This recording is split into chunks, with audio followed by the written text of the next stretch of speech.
नमस्कार. श्री निसर्गदत्त महाराज एक चिंतन संकलन. श्री निसर्गदत्त महाराज एक चिंतन संकलन भाग 81.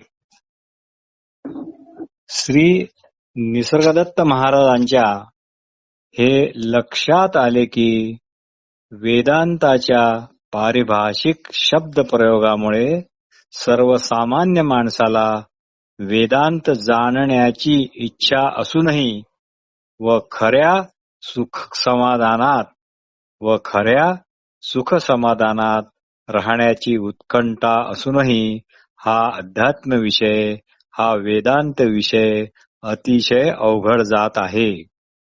त्यामुळे श्री निसर्गदत्त महाराजांनी अगदी साधी, सोपी आणि सर्वांना समजेल अशी आपली स्वतःचीच एक भाषा शैली विकसित केली व घरगुती आणि व्यावहारिक अशा परिचित भाषेत या कठीण अशा विषयाचे विवरण करणे सुरू केले.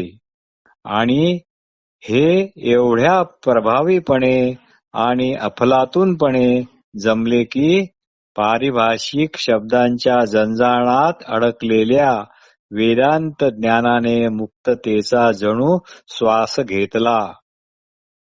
उदाहरणार्थ, असलेपणा हा शब्द घ्या. यालाच बीइंग म्हणतात. यात वेदांतात जे सच्चित आनंद याचे वर्णन आहे ते यात हुबेहूब आले आहे.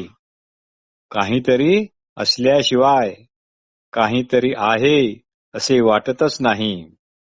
काहीतरी असल्याशिवाय काहीतरी आहे असे वाटतच नाही व आपण नाही असा कुणालाच कधीच अनुभव येणे शक्य नाही. कारण तेच आत्मप्रेम आहे, तोच जणू आनंदाचा ठेवा आहे.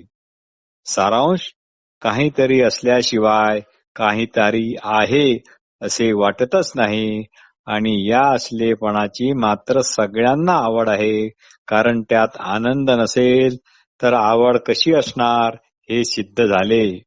म्हणून आहे हे सत आणि वाटते हे चित व आवड म्हणजे प्रेम किंवा आनंद. हाच आहे सच्चिद आनंद या शब्दाचा अर्थ. इतके सोपे करून ते सांगतात. एवढ्यात जर आपले समाधान होत नसेल तर वेदांत शास्त्राची खूप पुस्तके आहेत, वेगवेगळ्या काळात लिहिलेली आहेत. त्यावर अनेक टीका टिप्पण्या आणि खूप भाष्य आहेत. ते आपण वाचण्यास मुळीच हरकत नाही. कोणालाही ना नाही. आणि श्री निसर्गदत्त महाराजांचा हा सर्व उपदेश किंवा ही प्रवचने त्यांनी आपला मूळचा व्यवसाय त्याकडे अजिबात दुर्लक्ष न करता तो व्यवसाय मन लावून करता करता केलेली आहेत. महाराजांना बुवाबाजीची भयंकर चीड असे तशी ती सर्वच संतजनांना असते. असो, खरोखरच श्री निसर्गदत्त महाराज कधी कधी इतकी गूढ पण विलक्षण थेट हृदयाला भिडणारी भाषा वापरतात की खूपच आश्चर्य वाटते. उदाहरणार्थ, ते म्हणतात आजचे तुमचे असणे. ते म्हणतात आजचे तुमचे असणे तुमच्या खऱ्या असण्याला विचारून आले आहे काय?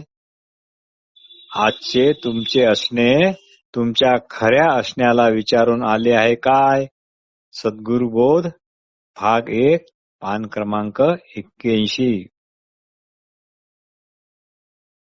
ते पुढे म्हणतात पुष्कळ ज्ञानी आहेत पण स्वतःचा स्वाद त्यांना ठाऊक आहे काय? अजून एक वाक्य पहा. स्वतःच्या ठिकाणी स्वतःचे अमुक तमुक असे ज्ञान नाही. स्वतःच्या ठिकाणी स्वतःचे अमुक तमुक असे ज्ञान नाही. त्याला म्हणतात शुद्ध विज्ञान. त्याला म्हणतात शुद्ध विज्ञान. असो, थोर पुण्याने तुम्ही इथे एकदा आलात हे पुष्कळ झाले. पुन्हा येण्याची जरुरी नाही. एकदा स्वतःचे दर्शन झाले की तुम्ही स्वतःला जे जे म्हणाल ते ते राहणार नाही. एकदा स्वतःचे दर्शन झाले की तुम्ही स्वतःला जे जे म्हणाल ते ते राहणार नाही. खरोखरच एकेका वाक्यावर जितके चिंतन मनन कराल तितके कमी आहे. अजून एक वाक्य ऐका. जो आमच्याकडे आला असेल तो त्याच्या ओळखीसकट नाहीसा होणार. जो आमच्याकडे आला असेल तो त्याच्या ओळखीसकट नाहीसा होणार. पण हा शाप नव्हे बर का. पण वस्तुस्थिती मात्र तशीच आहे. एक प्रश्न श्री निसरत्त महाराजांना विचारण्यात आला. तो प्रश्न असा, ज्ञान आणि भक्ती यात फरक काय? ज्ञान आणि भक्ती यात फरक काय? महाराज म्हणाले, आपण आहो हे आपल्याला जाणवतंय. आपण आहो हे आपल्याला जाणवतंय ते आहे ज्ञान. व आपण आहे हे राहावेसे वाटते. मग आपण आहो हे राहावेसे वाटते याला म्हणतात भक्ती. याचा काय अर्थ होतो? प्रत्येकालाच आपले असणे पण प्रिय असते. आपण नसावे असे कधीच कुणाला वाटत नाही. म्हणजेच आपण आहो हे राहावेसे वाटते. याचा दुसरा अर्थ हा आहे की कोणाचीही भक्ती न करता, कोणतीही भक्ती न करता प्रत्येक जण हा भक्त आहे. अजून एक प्रश्न, याचे उत्तर फारच मार्मिक आहे. तो प्रश्न असा, व्यवसाय करताना आपण असल्याची जाणीव कशी ठेवायची? व्यवसाय करताना आपण असल्याची जाणीव कशी ठेवायची? श्री महाराज म्हणाले, जाणीव नसताना तुम्ही व्यवहार करू शकता का? जाणीव नसताना तुम्ही व्यवहार करू शकता का? अजून एक विनोदी उत्तर असणारा प्रश्न बघा. तो प्रश्न असा, जाणीवेला स्वतःची जाणीव असते काय? जाणीवेला स्वतःची जाणीव असते काय? यावर महाराजांनी फारच मिश्किल आणि विनोदी उत्तर दिले. ते उत्तर असे, जाणीवेला स्वतःची जाणीव असते काय? तर महाराज म्हणाले, मग कुल्ले कोण खाजवते? मग कुल्ले कोण खाजवते? असो. श्री निसर्गदत्त महाराज म्हणतात, प्रत्येक साधूचे डिझाईन वेगवेगळे आहे, क्वालिटी वेगवेगळी आहे.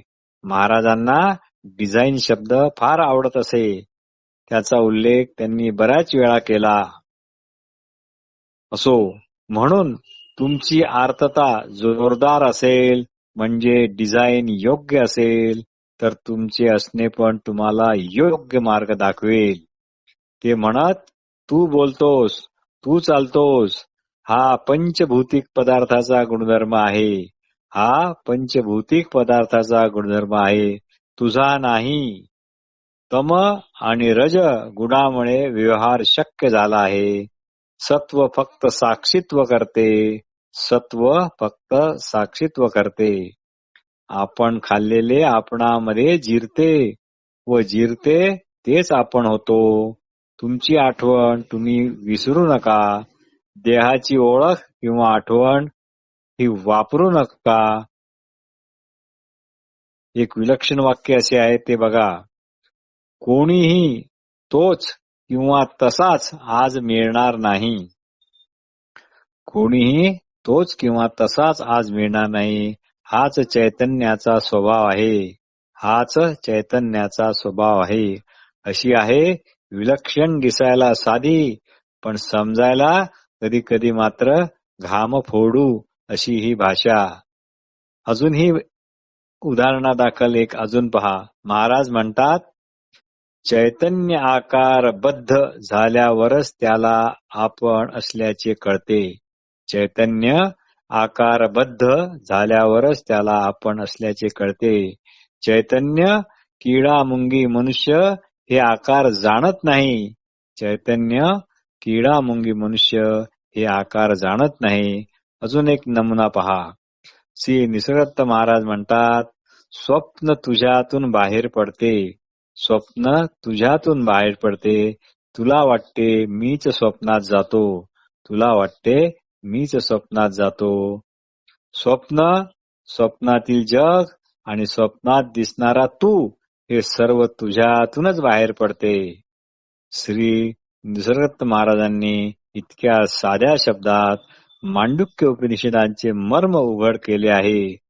कोणतेही उपनिषदातील पारिभाषिक शब्द न वापरता त्या उपनिषदातील कोणताही पारिभाषिक शब्द न वापरता, जसे की स्वप्नावस्था, स्वप्नपुरुष, स्वप्नावस्थाभिमानी वगैरे वगैरे, हे मांडुक्य उपनिषद अतिशय महत्वाचे आहे.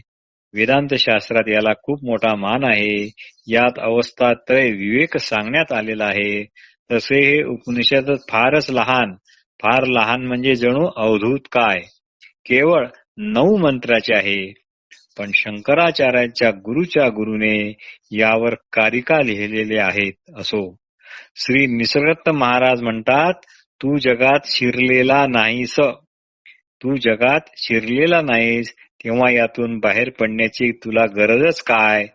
जग तुझ्यातूनच निर्माण होते आणि तुझ्यातच अदृश्य होते. तुला तू व्यक्ती म्हणून मानतोस तोपर्यंत जग जुने आहे. तुला तू व्यक्ती म्हणून मानतोस तोपर्यंत जग जुने आहे व तू त्यानंतरचा आहे असे तुला फक्त वाटते, तो तुझा भ्रम आहे. पण जेव्हा तू केवळ व्यक्त आहे असे तुला कळेल, पण जेव्हा तू केवळ व्यक्त आहे असे तुला कळेल, तेव्हाच तुला या गोष्टीचा उलगडा होईल की तुझ्यातून ते कसे निर्माण होते.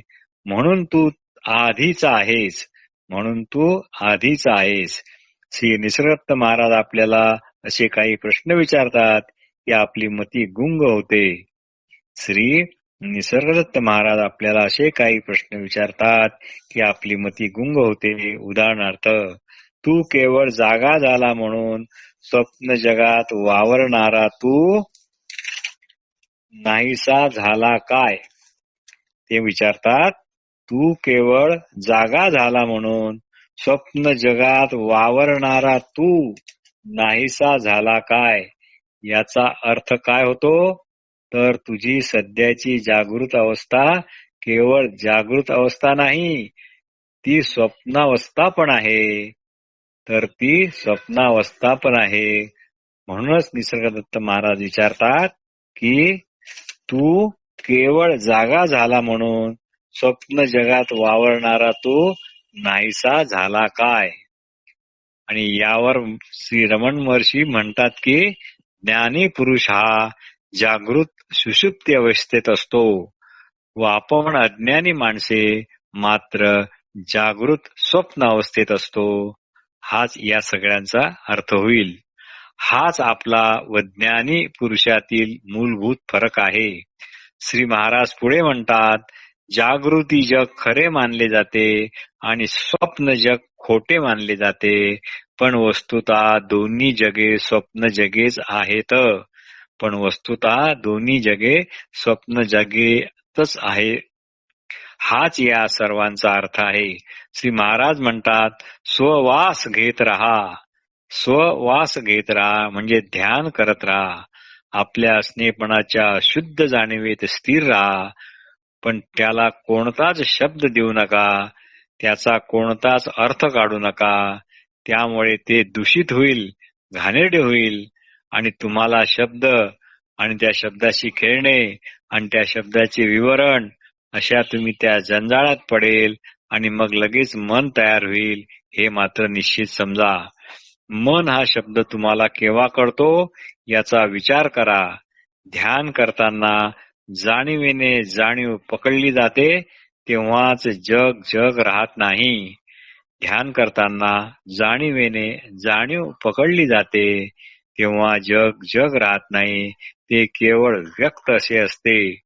तुम्हाला जग जाणवते पण जगाला तुम्ही जाणवत नाही. तुम्हाला जग जाणवते पण जगाला तुम्ही जाणवत नाही. जाणीव प्रसूत होऊन जग विते. हे खरा परमार्थी जो गुरुबोधाने शांत झाला आहे तोच जाणू शकतो. पहा, श्री निसर्ग महाराज कशा मार्मिक प्रकारे शब्द रचना करतात. उदाहरणार्थ, स्वप्न खोटे. स्वप्न खोटे तर पाहणाराही खोटाच असला पाहिजे.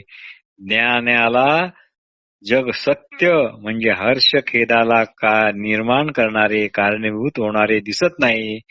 त्याची काया इतर लोकांसारखीच व ती त्याची काया लोकांना व खुद्द ज्ञानाला या सर्व लोकांच्यातच वावरताना दिसते. म्हणजे सर्वांचे देह हे केवळ देहाच्या ठिकाणी देह म्हणूनच वावरत असतात आणि देह धर्म पाळताना दिसतात. त्यांना ही माझी काया, ही तुझी काया असे त्यावेळी लेबल अजिबात नसते. केवळ आणि केवळ कायाच वावरताना दिसतात. नमस्कार.